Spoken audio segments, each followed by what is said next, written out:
दोस्तों, हम सभी जानते हैं कि इंडियन स्पेस रिसर्च ऑर्गेनाइजेशन यानी इसरो आज हमारे देश के स्पेस सेक्टर को डेवलप करने में कितनी अहम भूमिका निभा रही है। आज केवल इंडिया ही नहीं बल्कि दुनिया भर के एक्सपर्ट्स इसरो की सक्सेस को फॉलो करते हैं। केवल इसरो का ही कमाल है, अपने कम बजट में स्पेस मिशंस किए जाने के लिए मशहूर इसरो आज फिर से एक नया मुकाम हासिल करने की तैयारी कर रहा है। जी हाँ दोस्तों, हम बात कर रहे हैं इसरो के आने वाले मिशन चंद्रयान 3 की, जो चांद की सतह पर जाकर वहां छुपे हुए अनसुलझे रहस्यों को सुलझाने में हमारी मदद करेगा। फिल्मों के बजट से भी कम बजट होने के बावजूद अपने इस स्पेस मिशन को सफलतापूर्वक अंजाम देने वाली स्पेस एजेंसी के रूप में मशहूर भारतीय स्पेस एजेंसी इसरो ने वो कारनामा कर दिखाया जिसने दुनिया भर के वैज्ञानिकों को सोचने पर मजबूर कर दिया। इसरो का मंगलयान मिशन किसी को याद नहीं, ये वो मिशन था जिसने दुनिया भर के वैज्ञानिकों की नींद उड़ा दी थी, क्योंकि ये हॉलीवुड की मूवी ग्रेविटी की लागत से भी कम बजट में सफलतापूर्वक अंजाम देने वाला मिशन बना था। और उस वक्त मंगलयान ने विश्व भर में सबसे ज्यादा सुर्खियां भी बटोरी थी। मंगलयान की सफलता के साथ साथ इसके बजट को लेकर भी वैज्ञानिक और लोग काफी आश्चर्यचकित थे, लेकिन इसरो ने ये कारनामा कर दिखाया जिससे आज इसरो को दुनिया भर में एक नई पहचान मिली। और एक बार फिर इसरो ऐसा ही आश्चर्यजनक कारनामा करने जा रहा है। जी हाँ, चंद्रयान 1 की सफलता और चंद्रयान 2 की आंशिक सफलता के बाद एक बार फिर इसरो अपने कदम चांद पर रखने की तैयारी कर रहा है,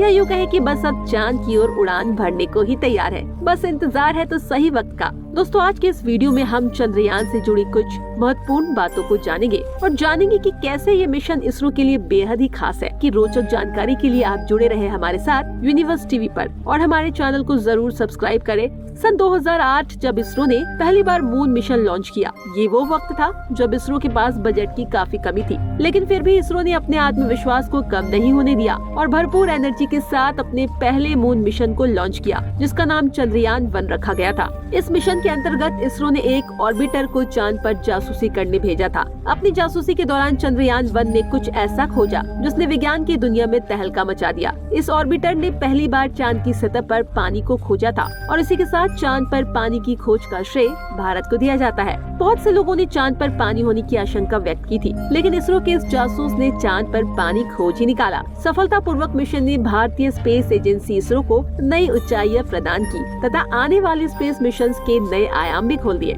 चंद्रयान 1 मिशन के दौरान भेजे गए इस ऑर्बिटर ने 1 साल तक चांद की जासूसी की और 1 साल बाद इसका कनेक्शन पूरी तरह से टूट गया। लेकिन कनेक्शन टूटने से पहले इसने चांद को पढ़ने में हमारी उम्मीद से भी कहीं ज्यादा काम किया था और इस मिशन ने भारतीय वैज्ञानिकों को चांद की ओर जाने के लिए दोबारा प्रेरित किया। इसी क्रम में आगे बढ़ते हुए साल 2019 में भारत ने चंद्रयान 2 मिशन लॉन्च किया। इन दोनों मिशन का काम चांद के रहस्यों से पर्दा उठाना था, लेकिन इसरो का चंद्रयान 2 मिशन अपने पहले मिशन से काफी अलग था। चंद्रयान 1 मिशन के अंतर्गत चांद पर केवल एक ऑर्बिटर भेजा गया था, लेकिन चंद्रयान 2 मिशन के अंतर्गत चांद पर ऑर्बिटर के साथ साथ एक लैंडर और एक रोवर भी भेजा गया था। दोस्तों, लेकिन दुर्भाग्य से लैंडर के साथ कनेक्शन कट गया और ये मिशन आंशिक रूप से फेल हो गया। हालांकि इस मिशन के दौरान भेजा गया ऑर्बिटर अभी भी चांद के ऑर्बिट में काम कर रहा है और आज भी वो मून की सतह को पढ़ने में हमारी मदद कर रहा है। इसके लिए वो हमारे पास चांद की सतह की तस्वीरें भेजता रहता है। वाल इसरो ने अपने स्पेस मिशन के दौरान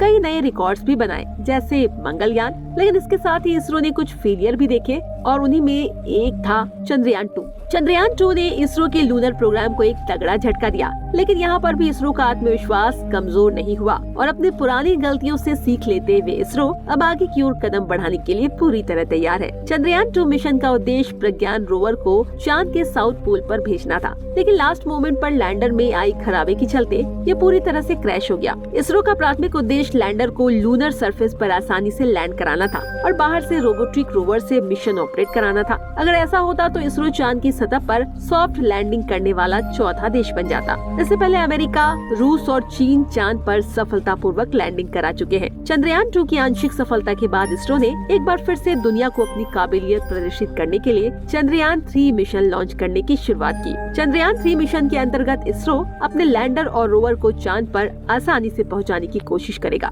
लेकिन आपको बता दें, इस मिशन में चंद्रयान 2 की तरह ऑर्बिटर मौजूद नहीं होगा, लेकिन इसमें कुछ खास तरह का मॉड्यूल लगाया गया है जो कि कम्युनिकेशन कम्युनिकेशन रिले सैटेलाइट के तौर पर काम करेगा, जो कि ऑर्बिटर की तरह कम्युनिकेशन करने में सक्षम है। दोस्तों, बात करें अगर चंद्रयान के लैंडर की, तो इस मिशन में उपयोग किया जाने वाला लैंडर चंद्रयान 2 के दौरान उपयोग किए गए विक्रम लैंडर से काफी अलग है। जहाँ एक और विक्रम लैंडर में 800 न्यूटन के 5 इंजन मौजूद थे, वहीं दूसरी ओर चंद्रयान 3 में उपयोग होने वाले लैंडर में 4 थ्रेडेड इंजन मौजूद होंगे। इसके अलावा चंद्रयान 3 में एक लेजर डोपलर वेलोसिटी मीटर भी इंस्टॉल किया गया है, जो इस लैंडर को काफी खास बनाता है। इस इंस्ट्रूमेंट की मदद से लैंडिंग करते हुए लैंडर की स्पीड अच्छी तरह से डिटेक्ट की जा सकती है। इसके अलावा चंद्रयान 3 में यूज किए जाने वाली लैंडर के सॉफ्टवेयर और एल्गोरिदम में भी काफी चिन्हित किए गए हैं, जिससे कम्युनिकेशन और भी बेहतर हो सके। चंद्रयान 2 की कमी से सीख लेते हुए इसरो ने चंद्रयान 3 के लैंडर को बनाने में बहुत एफर्ट्स लगाए हैं। अब देखने वाली बात ये होगी कि हमारे वैज्ञानिकों द्वारा लगाए गए एफर्ट्स कितने कारगर साबित होंगे। जिस हिसाब से हमारे वैज्ञानिक इस मिशन को बनाने के लिए दिन रात मेहनत कर रहे हैं, उस हिसाब से इसकी सफलता के कयास अधिक लगाए जा रहे हैं। इस मिशन को 2022 के आखिरी महीनों में या फिर 2023 में लॉन्च किया जाएगा। हालांकि सबसे पहले इस मिशन को 2021 में लॉन्च किया जाना था, लेकिन कोरोना वायरस के चलते इस मिशन को आगे के लिए टाल दिया गया था। चंद्रयान 3 मिशन का बजट लगभग 900 करोड़ के करीब बताया जा रहा है, जो कि चंद्रयान 2 मिशन के बजट से थोड़ा ही अधिक है। चंद्रयान 3 की लॉन्चिंग की जगह भी फिक्स कर ली गई है। चंद्रयान 3 के लिए तमिलनाडु सरकार द्वारा कुंडी जिले में 2300 एकड़ जमीन भी खरीद ली गई है, जहां से इसे GSLV Mark 3 लॉन्चिंग व्हीकल से लॉन्च किया जाएगा। दोस्तों, आपको बता दें, GSLV Mark 3 रॉकेट इसरो द्वारा तैयार किया गया 3 स्टेज व्हीकल है, जिसे जियो स्टेशनरी और बेहतर कम्युनिकेशन सैटेलाइट पहुंचाने के लिए उपयोग किया जाता है, जो कि भारत के ताकतवर लॉन्च व्हीकल के रूप में जाना जाता है। चंद्रयान 3 भारत के लिए कई मायनों में काफी खास है। चंद्रयान 3 की सफलता भारत के लिए स्पेस मिशंस में